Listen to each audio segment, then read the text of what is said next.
So welcome everybody. My name's Kate Vandervoort and I'm from Social Mediology.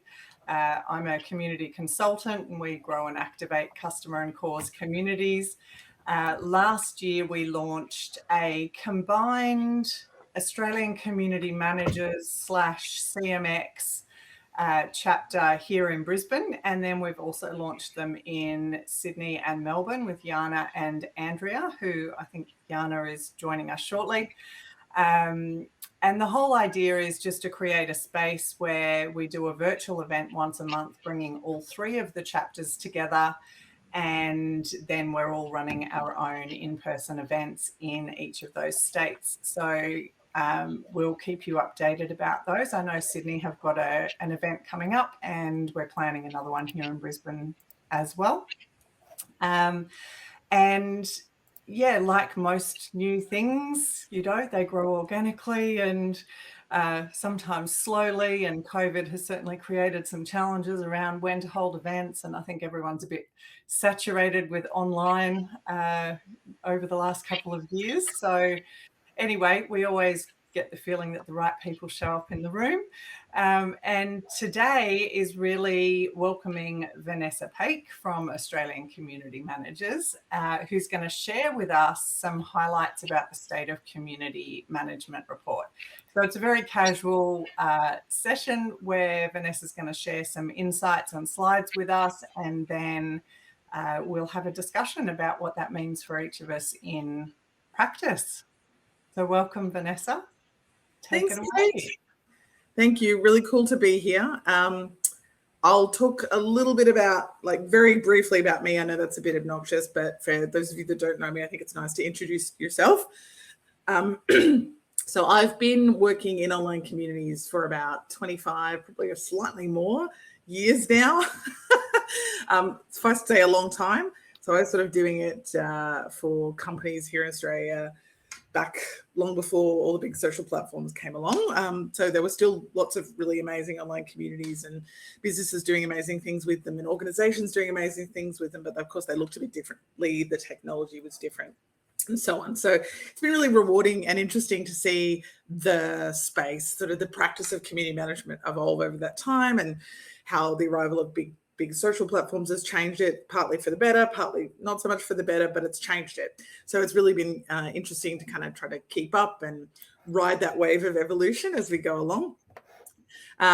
Some of my roles, I guess I've worked across a whole bunch of sectors and areas. So I've led community as a function for some very large corporates in Australia. So I was head of community at Lonely Planet for a long time, realestate.com.au and all of their global sort of affiliates, REA Group, for a long time. I ran community for Australia Post, for Envato, which is a very successful startup out of Melbourne, and lots of others in between, ranging from not-for-profits to public sector to big giant, multinationals. So a really diverse mix, and there's obviously lots of differences in that, but also lots of common. The actual practice of community building, of being strategic about it, of actually growing and activating that community, as you all know. Along the way, I wanted to do this work not alone. So I was sort of feeling a bit alone when I was doing it in the early stages. So I started to host these roundtables back when I was working at Lonely Planet. This is back in kind of 2006, 7. And I ran them for a few years, sort of the first organised meetups for online community managers in Australia. And that they grew very quickly. And so they sort of matured into what became ACM, which is our National Organisation for Community Managers here, and our Swarm conference annually, which I'll talk a bit more about in a moment. So as well as my own practice and working with different clients and things, I've been sort of running that for a fair while now with my co-founder, Alison Mychalk. She used to be working at Essential Baby at Fairfax. She used to look after that was Australia's largest parenting forum for a lot of years, only was retired last year. Was around for 15 years or so. And these days she runs her own community management agency. So I also train a lot. So I'm doing a PhD, so I'm a bit of a nerd, and I teach a lot of people about community management, either private clients, different organizations, help them build their community management capacity as a practice, help them kind of understand what community is, what it can do for them, things like that, and build the skill sets and mindsets needed to do it well. And I teach students too. So I created the first postgraduate course at uni for community management in Australia a few years ago. And I run that out of the University of Sydney, which is really nice. So professionals can do that. You don't have to be doing a uni degree to do it, but also students do it as part of their degree if they want. So that's been really great. And we've had now kind of 2,000 or more students through that intensive so far, and it's about to be expanded. So introducing lots of people to community management and kind of what it is, and the wonders it can do. All right, move my slides on. So what is this survey all about? So if you're not familiar with it, we've been running it since 2015, as I guess the voice of the industry here in Australia. A lot of people look to ACM to understand what's going on, certainly to support them in their practice, but also we get folks from government, from kind of policymakers, researchers, all sorts of interesting folks, including hiring managers and employers a lot, reaching out saying, so what should a community manager be paid? What's involved in this? What's a job description for that? Tell us about who's managing communities in Australia, what it looks like as a profession. So we've been tapped for that a lot over the years. So we wanted to do it in a more organized way. So we started to run this annual survey for benchmarking purposes. So we've been doing it a lot of years now. It's still the only research in our region like this. It's similar to some of the ones that run overseas. So there's 4 or 5 running in America, community roundtables, CMX, folks like that. Then we also have the German state of community management, the Indian state of community management now. There's one in the Netherlands run by Christian. There's a bunch, which is really cool. So what it means is we're getting a bit of an idea of what our practice looks like globally. So who is doing this kind of work in this century? What are the commonalities again, and what are the differences? And there are some interesting differences too, kind of, geography to geography and culture to culture. So that's been really useful as we've started to get a read on that. Anybody can do this survey that's managing a community. So you don't have to be a professional. You don't have to be salaried and working full time. Absolutely, they're sort of one of our core constituents as professional members, but anybody, if you're running a volunteer neighborhood group, you can do this survey. If you are managing any kind of a community in a digital setting or in an offline setting with occasional digital footprint, if you are building and managing community, we want you to do the survey, because we want to get the most accurate snapshot we can of who is doing this work. We don't want it to be just professionals and big corporate jobs, because we know community has a much wider footprint than that in this country. The core questions, around things like demographics, understanding the makeup of the community, why it exists, things like that, and perspectives on the practice. So we don't just want to sort of know the facts about who's doing it and the shape of their worlds, but we also want to understand how they feel about it. Are they feeling good? Are they feeling optimistic? What are they worried about? What are the trends they're seeing? Things like that. So the last couple of years, we've asked about something like COVID, and every year we'll bring in and bring out kind of new focused questions to look at different areas of interest. It is an fully independent survey.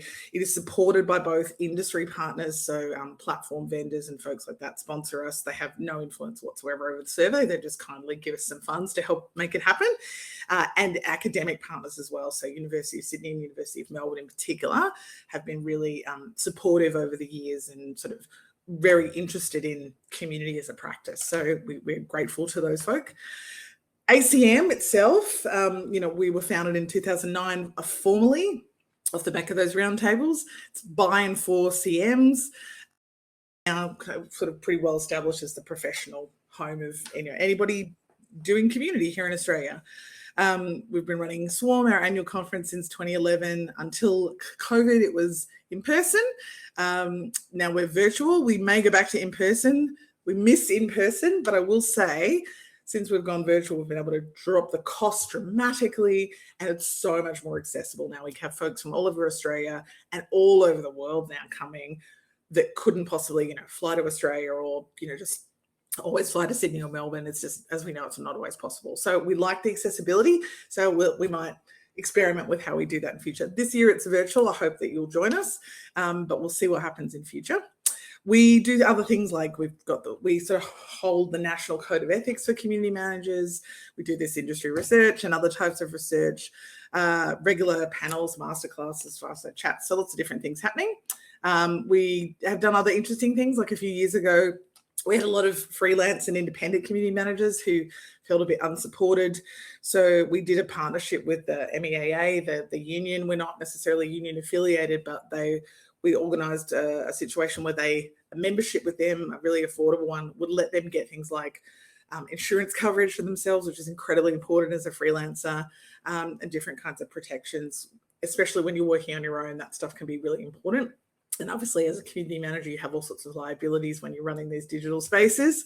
And that's hard to, usually a bit easier if you're inside an organisation to get the support to deal with. So we do things like that as well. We're currently working with Mental Health First Aid Australia to create national first, maybe world first, I don't know, definitely national first, guidelines and tools to help manage mental health issues in digital spaces. So they know it amazingly in offline spaces, community managers know digital spaces. So we're kind of combining our superpowers and creating new resources for people. So that's the kind of stuff we do.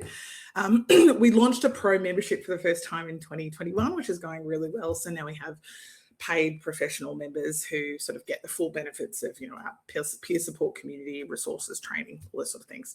So that's my big spiel about ACM. So if you would like to learn more, I'd love to hear from you. We do have members in Brisbane, but I'd like more.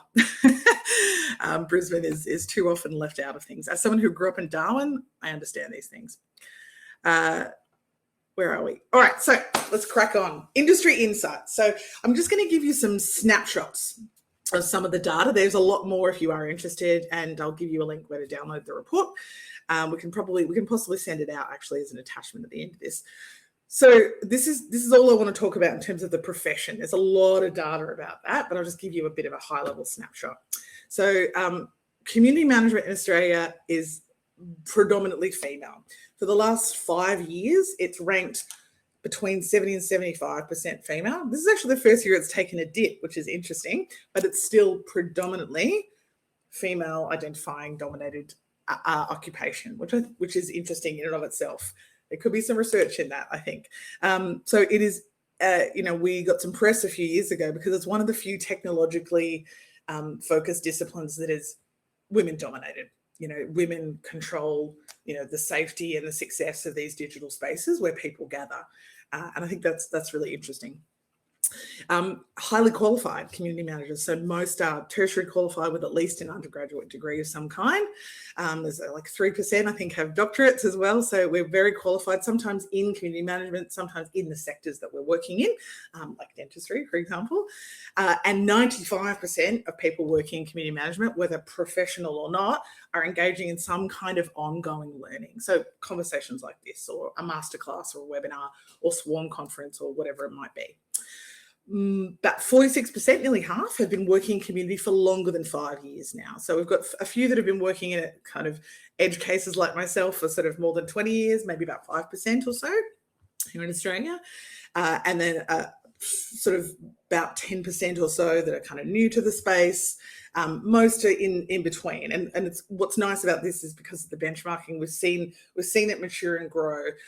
I do this because I want to keep an eye on our kind of pipeline of talent to see, are people still coming into community management? Is it still hot? Is it still compelling to people?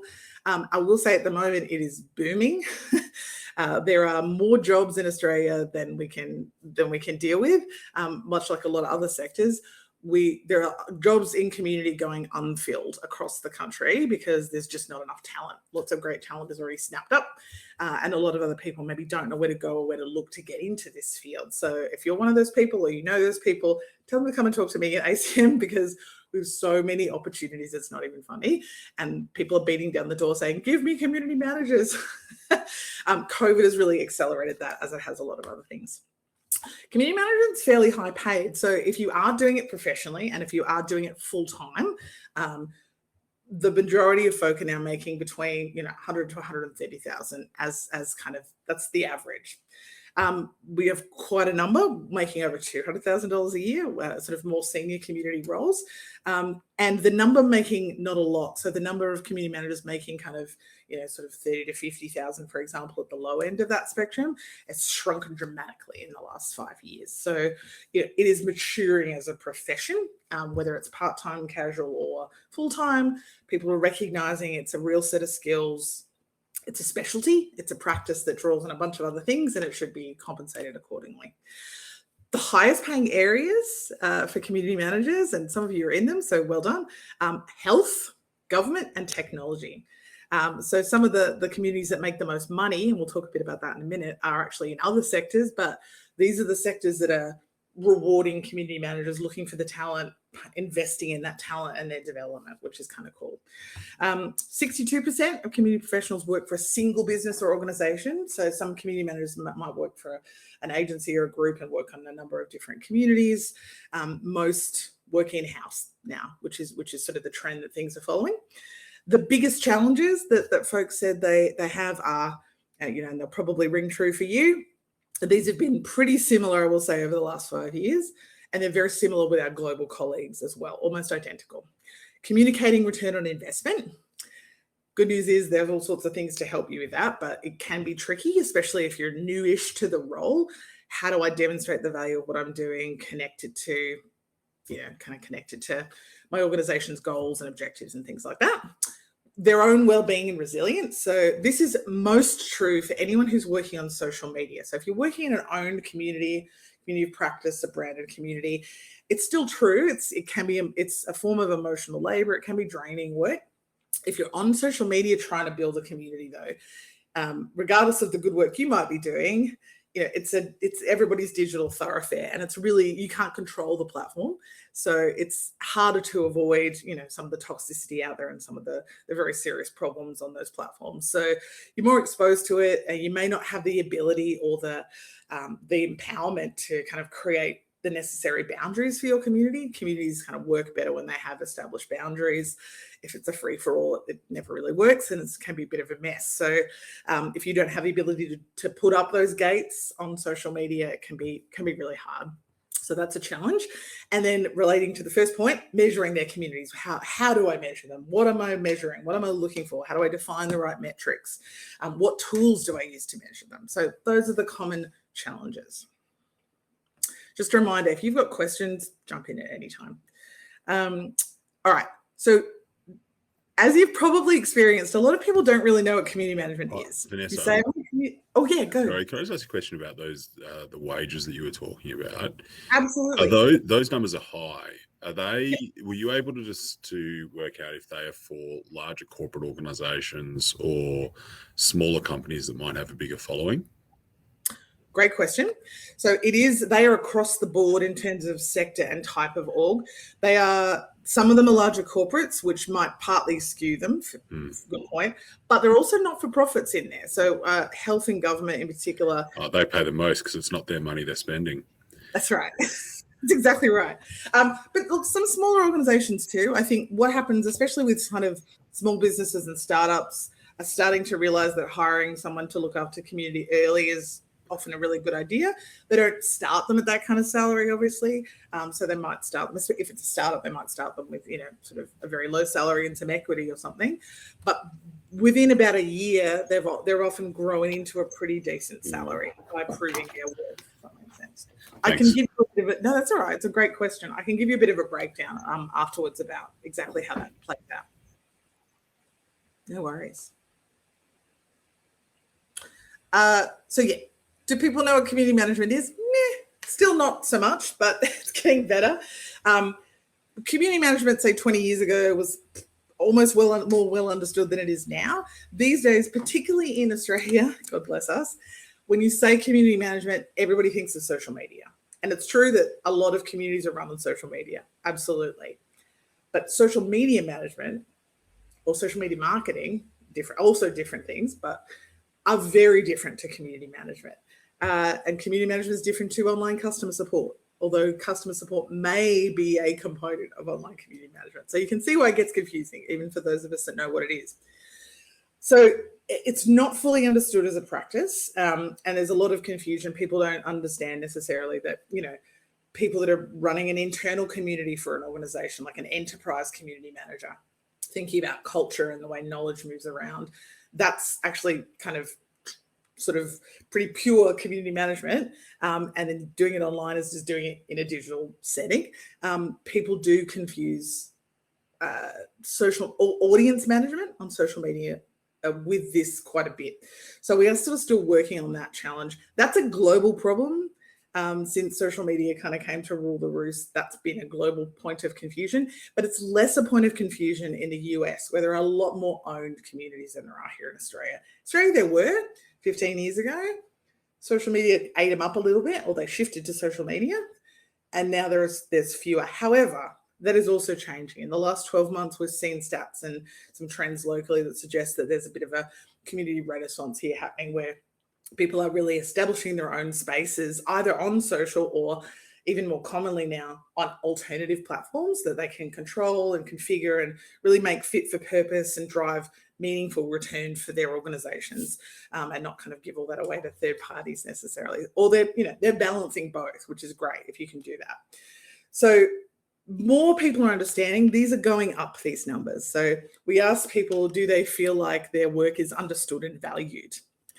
Kind of important from a professional fulfillment point of view, and also that salary and recognition. 34% say, yeah, I think it is, and that's up 10% year on year. 23% say, nah, we're getting there somewhat, and 7% say, no, not a clue, not at all. That 7% is, that number's lower than it was last year, which is good. So that's, the numbers are moving in a positive direction, but I think it's just interesting to see how, most people still don't fully understand it. They don't need to understand the minutiae of what we do, obviously, but understanding what it is sort of distinct from social media marketing, which is its own discipline with very detailed skill sets and requirements and things and qualifications. Understanding how they differ and how they can complement one another is actually really important. As I often say, if you're hiring for a social media manager and you're trying to build a community, you will end up with the wrong person for the job. You'll be measuring the wrong things, and it probably won't work for a whole bunch of reasons. If you're hiring for a community manager, when you want to grow, reach, and your footprint on social, again, you'll be measuring the wrong things. Community metrics look really different to social media metrics. So you've got to be very clear about that. So and I see this as ACM's job, have a lot of work to do still on educating the market and helping them understand these distinctions. So why are people building communities? And this is the stuff that I'm interested as we talk about understanding whether this is what you're seeing, any other trends that sort of match up with this or diverge from this. For owners, so for the community hosts, the people creating the community, businesses, organizations, number one reason, knowledge building and sharing. That's really cool. That's actually changed. 5 years ago, that was marketing. And marketing is not always the best reason to build a community. It can be a really great effect of it, absolutely. But as a purpose, a core purpose, there are better ways to do it. There are more cost-effective ways to do it. There are just better mechanisms for that, because communities are more about deep relevance than big reach. So knowledge building and sharing, that's really cool. Brand loyalty, so that's adjacent to marketing, sort of building that deeper long-term relationship with customers or clients or constituents, members in some way, and customer support. So not surprising. And that includes kind of customer success and brand and sort of customer empowerment, depending on what the service or brand is. For users, because you have to really clearly establish why the community exists for them, not just yourself, obviously. Number one, access to knowledge. So that lines up really nicely. Number two, peer support, whatever that looks like. So that could be peer support in communities of practice is a massive one in Australia. Also, peer support in the classic sense. So I'm having, I'm in a circumstance or in a situation I need support with, a big one.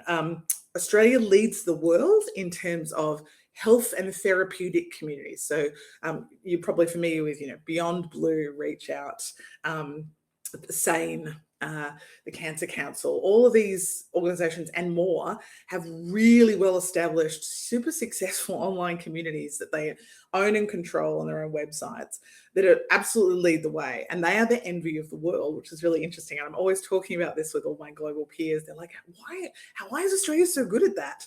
I don't fully know, and I'm really curious to find out. But we are really good at that. We really flourish in that area, and that's part of the reason I think that health is a top performing sector when it comes to online communities. So they provide and create opportunities for people to support one another and sort of scaffold that with community management. Big here in Australia. And lastly, kind of lining up with the last point, product, service, and support. So there's a lot of harmony with those things. That's nice to see. It'd be a bit concerning for a few reasons if they were a bit unaligned, I think. If owners were trying to build for one reason and users wanted something different, it's inevitably going to lead to a bit of friction. So this is really good. And it's good to see that, you know, pure marketing is not sort of the sole use case here. The other reasons they're building communities, and these are all growing, social impact is a big one. And that's happening obviously big in the social enterprise, not-for-profit space, but also corporates. Corporates are sort of looking to do, you know, be better corporate citizens, kind of do more with sustainability or other social issues. And they're like, well, cool, maybe a community solution would be a way to do that. So let's create a very specific community focused on that. That's, you know, not for everyone, but those that want to work on this with us, or this particular group of our customers or segment of our customers in an interesting way. So that's a really cool development. Content creation. So yeah, folks that are working with their customers or clients or users to create content for various reasons, often commercializing that content. Customer success, which I already mentioned. Now, these two are both going up. They've been really low in Australia. This is another interesting comparison. US and Europe really aggressively use communities in innovation. They have for a long time. Australia has been a bit on this front. Changing. I was talking to in our last with ACM. I've seen Australia. She's community manager for Startup Victoria. Like a spike in this, which is startups are hiring more. They're using community to, you know, create more ideation with their customers and partners, and they're just using it as more of a tool of innovation rather than just brand awareness and things like that, which is a sort of a really simplistic application. So research and intelligence, they're forming ongoing relationships to really understand their market and sort of run research projects with people, just under sort of building user intelligence around who they're trying to serve. And innovation. Vanessa, just quickly, Vanessa, we've lost your slides. I don't know if has everybody lost Vanessa's slides, and you got very choppy for a minute, but you seem to be back. So maybe just try resharing the slides again. Sorry, I don't know why. There you go. Can you see that? We're back. Yep, and you sound crystal clear again. All right. So we're using it to innovate and ideate more, in particular, coming up with like new product ideas, co-creating things with customers, which is really cool. We're still very low though, right? So still 14% is low, but we were 1% nationally in 2019. So we're moving in a good direction, I think. Economic impact, and this ties back to some of those numbers you were talking about, David. So when these numbers start to come in, and they do once you make the investment and go on the journey, people get excited and want to give money to community managers, which is great. So, you know, there's a lot of ways that community can go wrong, right? Number one, not having a clear reason for it to exist, not having a plan and a strategy, just sort of going, let's do a thing and hope for the best. Obviously, that's a recipe for failure in just about anything. Number two, though, is not having community management. That doesn't necessarily mean I need a full-time on-deck professional community manager that I have to pay $130,000 to.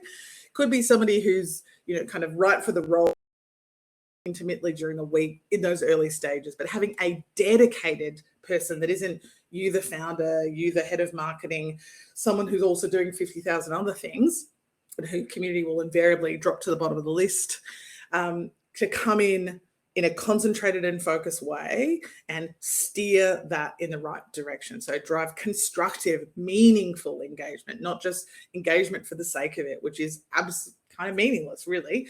You know, Rich Millington calls that the engagement trap. You end up looking at vanity metrics and you go nowhere. So driving ROI, you know, figuring out what it is and starting that, seeding the culture and the social norms so that things are building methodically in the right direction. Stuff can happen kind of like the tone of a community and the direction of a community can set really fast, even if there's not a lot of people involved. So having community manager to sort of be that cultural intermediary and set things off on the right course is super important. The majority of communities for any kind of money-making organization, be it a small business, a corporate, you know, an organization that's making money for other purposes in some way, The majority are making between, there's a big range, between 100,000 and 500,000. We've got the breakdown of that, but so and that's profit sort of above the line.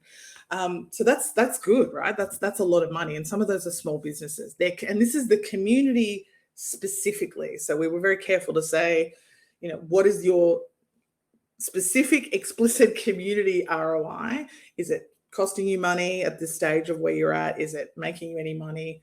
Are you making revenue from it? Are you saving costs in other ways? Because that's also another big factor.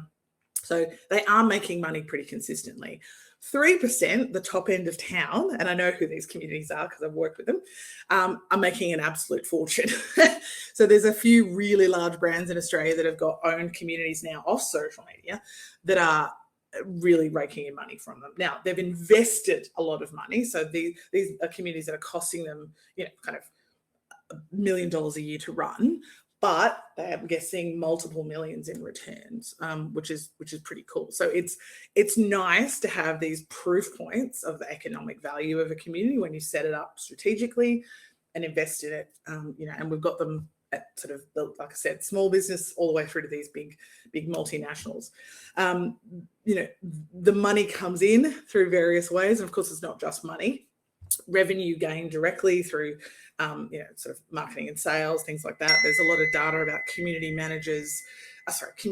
members buying more and sticking around longer because they're a member of communities, things like that.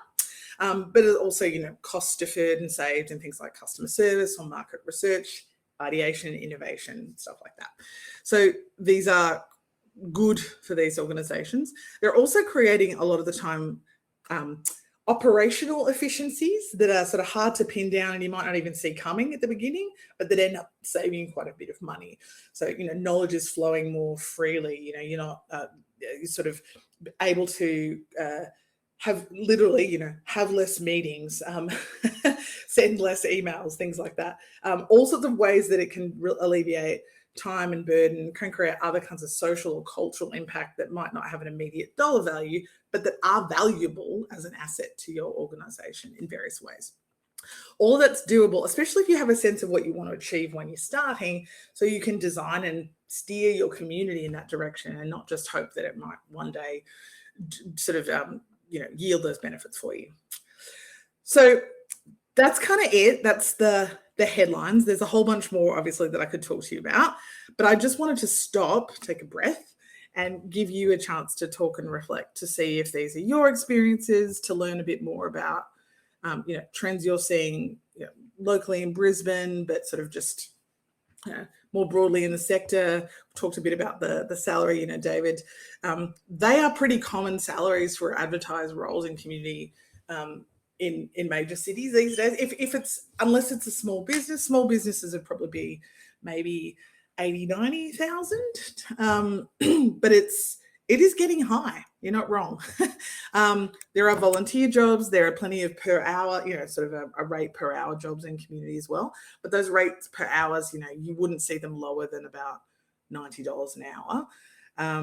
So there is a sea change, I think, happening in terms of seeing that it's a real job, basically, and not just something, you can sort of give it to the intern, which was a bit of a mentality, partly coming from that, I think, that confused association with social media for a little while. So, hey, Anna. So what do you think? Louise, David, Catherine, hey, Anna. Did any of these stats kind of surprise you? Is it sort of what you thought it might be? Hi, everyone. Happy to see you. I'm sorry for getting late, unfortunately, today, and happy to hear everyone, what is your experience? I actually work as a community advisor at the moment for different companies, and I can split into two, maybe cohorts, these companies into two sorts of companies, according to how they invest in the community. For example, the companies I love to work with, and maybe Venessa will support me here, are very mindful companies. They understand why they need community, and they invest very mindfully in community management because they understand what they want to have, and they have a big picture, what they need from their community and what business results and how to measure these results. For example, Miro or Canva I work with, they are like this. So they manage their community really mindfully, and they invest pretty much money for education of their community managers, for like growing their communities, supporting their communities. And they can even change their products and features according to the like desires of their communities. And the second cohort is about like startups who understand like that we actually need community, but we don't know why. We just feel like we need it because big companies already have it and invest, but we don't understand what sort of like point B we want to have. We just want to invest in community because we believe that our investors will give us more money on the next round if we will grow like or scale our community, but we don't understand how to work with this, and we don't understand how to track this. So I think that's a big gap between two sort of companies. I work with both, with like cohort 1 and cohort 2, and I feel like cohort 2 is like this gap. I don't know how to shorten this. It's maybe connected with like education or like sort of delivering practical knowledges from big companies to the small companies. So I want to hear your opinion here, Venessa. What do you think? How do you help like cohort number 2? Thank you for that, Jan. I think that's great. And I have a very similar experience, definitely. And I think a number of us may have. There are definitely, this is, while we have a pretty good sample size and we are very confident in our analysis here, it's not, and I'm not a statistician, it's not me that does it. I write up the report, but I don't do the analysis. It's not the whole picture. And we also know that there are a lot of folks playing in this space that, don't even know this survey exists. So it's never going to be 100% accurate. There are different groups and different perspectives here. This is only reflective of some of them. I definitely see that. I think if those folks who sort of think, I think I need community because I hear people talking about it, or it's sexy, or whatever their reasoning, or our competitors have one, so maybe we need one too. What is this community thing? That's a great place to start, particularly if they don't come to us with too much baggage or prescribed ideas about, I want to do it just because my competitor is, or I want to do it and I want to do it fast and in this certain sort of way. If they can come to it very open, like, I think I want to do it, I'm curious, I'm interested, but I'm just full of questions. That's good, because then they can work with either a community specialist or other folk who have a bit of experience in this and sort of ask the right questions about, well, cool. So why what makes you say that? Like, what are you hoping for or wanting to achieve here? Is it, you want to gather people and around an idea, you want to mobilize them, you want them to get excited, you want them to feedback about your product, like what are you mainly trying to build? And sometimes in that process you'll figure out actually what they really want is an audience, right? Which is totally fine. It's just, and then that will lead to different strategies and approaches. We want people to buy our product, and we want to be talked about a lot online. Totally admirable and perfectly fine goals, but not necessarily community is the right solution for that. They might support that solution in some ways down the track, but I always come back to, what is community good at? And what are audiences good at, and what are networks good at? They're all sort of slightly different things and good at different things. Communities, as I say, are kind of really good they're actually really quite inward looking by design, but that's what gives them all these incredibly sort of powerful affordances around loyalty and belonging and sort of, connection over time. Sort of, they're really, when those bonds are established, they're much stronger than casual audience bonds, but audiences are unbeatable for reach, right? And network effects and things like that. So if I want to tell a whole bunch of people about something, I'm not necessarily going to go to a really amazing community, which is by design somewhat intimate, by design somewhat inward looking. It's about deep relevance. But I might, I want to go leverage networks to do that. So you've got to ask, what do you want to do? Do you want to generate deep knowledge together? Do you want to really kind of build relationships and trust and social capital? Well, that's probably heading you more in the direction of community. Do you want to work on peer support and kind of working through journeys together? Again, that's probably more community. So understanding the nature of your goals and problems, pain points, and then matching the right solution. And then right at the very end, you get to the specifics about, well, what is the plan? What is the strategy? And very last of all, where do I try to build this? Where do I gather my people? Is it on Facebook? Is it in person? Is it both? Is it on a forum? What do I do with that? But a lot of people want to rush to the plan. I had a startup client who came to me recently and was like, exactly this person, exactly what you're describing. They were like, we want a community because we think it's cool. They were like, so we've bought a URL and I've gone and demoed these 5 platforms and talk to me about what I should do, which is great. So tons of enthusiasm, but they're rushing right into implementation and specifics already. And so I just had to kind of dial it all back and say, cool, so why? Let me learn about you. Why do you want to build a community? What are your aspirations here? It's good that you bought a URL. It's good that you did all those things, but we'll come back to platform right at the end of this conversation. Maybe if I can add something in there too, and this is something Venessa and I have talked a lot about, and I see a little bit differently to Venessa, and we love each other and have the capacity to have these conversations.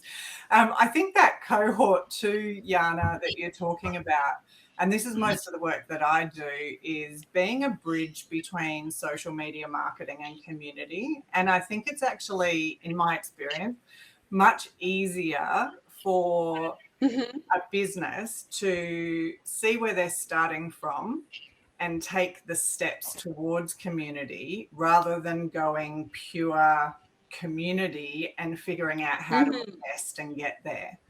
And so I often start at the other end and look for what are those stepping stones that can move people along. Because a lot of people, you know, we're beyond the days of what is social media. Everyone knows what that is. Everyone knows the benefits for business. And if we can start to look at how community enhances all of that in a way that social media marketing can never do, and helps us to reach all of those outcomes in a way that just straight social media marketing can never do, I find that's an easier journey than trying to sell from the other way backwards. And again, I know Venessa and I see Facebook a little bit differently, and believe me, I do not see Facebook as the be all and end all. But their community manager training that they're doing now is going a long way to helping people who can only see the benefits of social media marketing and to start seeing community. And whilst it's not the ideal and we'd love everyone just to get it and be here, I think we do ourselves a disservice if we don't meet people at the entry point that they're at. And so often, particularly for startups who may have built their startup business on social media, having that as a starting point and then trying to explain the benefits of having an owned space and moving that once it's got enough traction and enough budget to be able to put into that is sometimes, I find, an easier way into that conversation.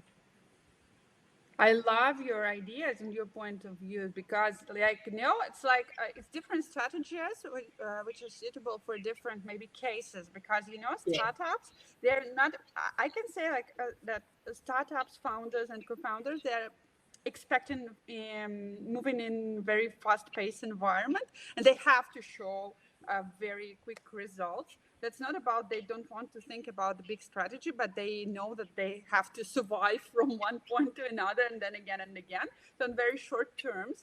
So I think both strategies can work for them. Yeah, because they just need a quick result, actually. Yes. Good. That's a really good. And as Kate said, I agree with you. And I think variety of strategies is really important here. None of us should ever have a one size fits all for this at all. I look at each situation as I meet it, and even me, who has, I think Facebook's a criminal organization as a person, as a human being, but I will go and suggest to people they work there. I won't be the one to do it for them because I can't do it consciously, but there are plenty of great people that will, including people like Kate. So you're absolutely right. I do have a conscience. And Jana's point is a good one here. I think you've just got to find the right context here. Rapid prototyping, sort of especially for startups, but really for anyone, creating a prototype of this idea rather than going, it's good to remind people that community is a slow boil, that it's not quick and easy. It doesn't work like that. But because it doesn't work like that, it's stronger and more resilient and way more effective than a lot of these other things. But it does take a bit of time to get there. But that doesn't mean you have to just go on that journey and take forever to get there and make them feel scared and impatient. You can go, let's do this very specific thing. Maybe it's a project where you can like apply community to it, right? Or create a little tiny group here and do this thing. Like, let's carve out an example that we can run for a period of time, 3 months, whatever it might be, get some results, prove some of these concepts, help you understand them, give you the language to talk about them. And then you can go and kind of shop that around your organization, say, cool, see, like, this is what I mean. Because a lot of people, this is all very abstract stuff. If they've not encountered it, community can feel really fuzzy and abstract and ephemeral and like not real and not solid, you know, to your point, Catherine, about ROI. And it's very challenging to have these conversations. So creating a real thing that they can look at and go, oh, I get it now. I see what that is. I see how it's different to that other thing we were doing on social media. Okay, pennies dropping a little bit. All right. So, and those are great results. So could you scale that, you know, and then you can create your prototype and use that in your business case as you move along. And I think it's smart, you know, because community is highly iterative. You know, you shouldn't necessarily go. Very rarely would I say to someone, unless they're really, really well schooled in what they're getting into and have a plan, go spend $800,000 and go down this massive journey. It's like, no, start small, do the things, and then build up and build up and build up. And then when you're ready, go further. We've even done that at ACM. You know, we started very organically, millions of iterations. And only last year, after 10 years of existence, did we finally kind of create our full pro membership with our proper community management training for Australians and all the rest of it. But, you know, we could have done it earlier, but we weren't ready, and we wanted to prove that it was needed and learn a whole lot about the people we were wanting to serve and understand them better. Yeah, it's always about the balance. So the next question I'd like to hear your opinion about is like the next challenge connected with a startup attitude in a company. So actually the biggest challenge, not just the time, I think, as I see it, but the balance between two metrics. The first one is a number of people and of members in the community, like it's about acquisition. It's more about marketing, actually. And the second one is about the strength of connections, and that's more about engagement. That's more about community. And what do founder or a co-founder have to do is to balance between these two metrics all the time, because it's really important to show after a short period of time that we attract many people, but they interact on the platform and they interact with the product and they are strictly connected. And that's a problem. How do you balance this? You, Venessa, Kate, maybe someone from the meeting, you can share your experience. Yeah, it's a really good question. The balance is important. Does anyone else want to weigh in? I've got some reflections, but I don't want to just make it all about me. Louise, how have you tackled this? Obviously, it's a different scenario with your community of practice, but I'm sure that you have, stakeholders who are wanting to see, even if they don't have the context, they're wanting to see both numbers and the right kind of activity and engagement. How do you approach those conversations, if you don't mind sharing? I don't really know that I have much to share. I'm quite new to it.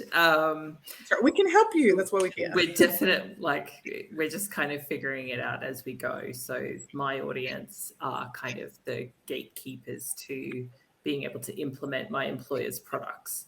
So my job is to make their life easier so that they can then go, okay, now I'm ready to take up these products. It is incredibly difficult to justify my wage at the moment, being just over, we're coming up to our first birthday. I'm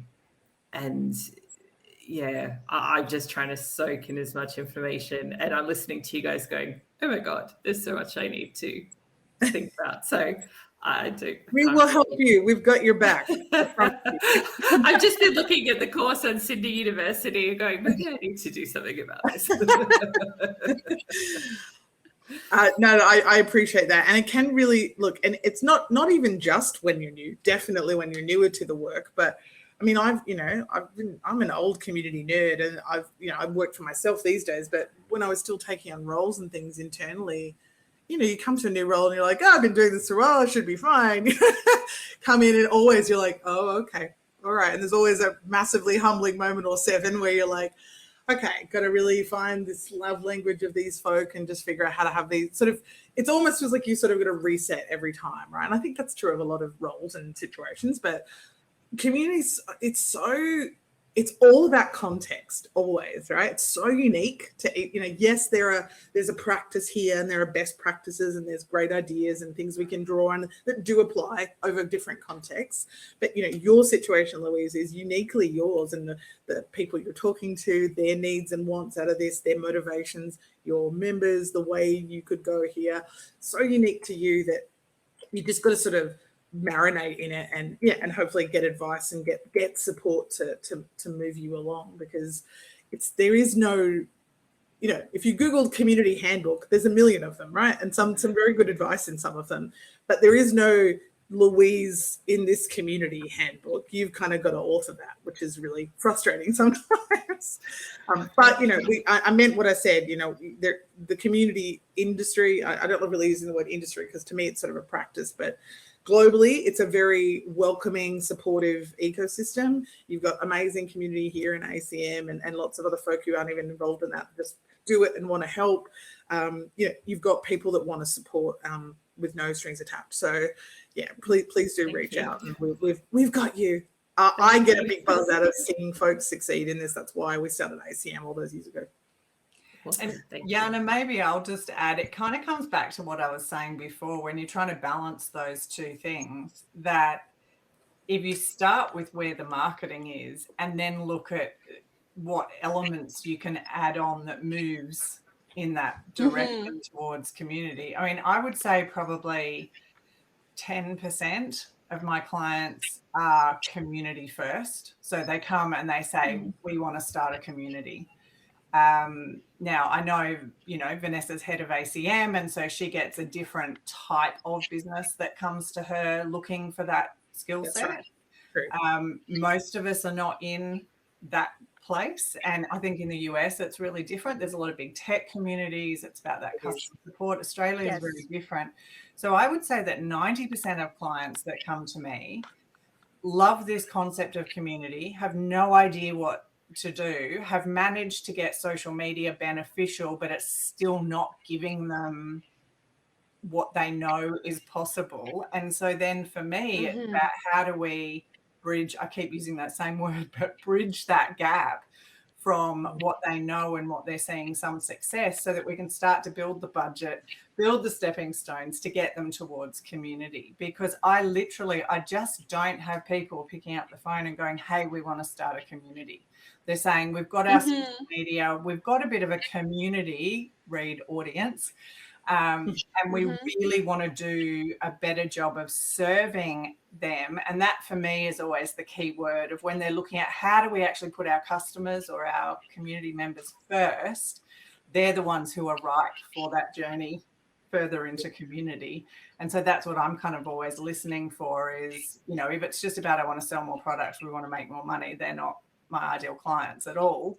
It's about those who, really make it about their customers. So I think it's about finding those stepping stones that join the two, because if we don't bridge that gap, there's always this gap that people feel, or this tension that people feel. So I'm always looking at what can we do to bring those two closer together, which I understand from a traditional community perspective muddies the waters for community. But I do think that it's the biggest opportunity that we have to move people towards best practice in terms of community, because most are just not ready to start there.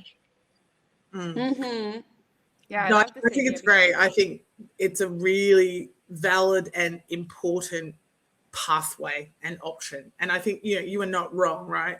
I run a private practice outside of ACM, but I think because of my work with ACM and my visibility, you're right. Most of the people that pick up the proverbial phone to me are kind of get it, or even if they don't, they're just ready.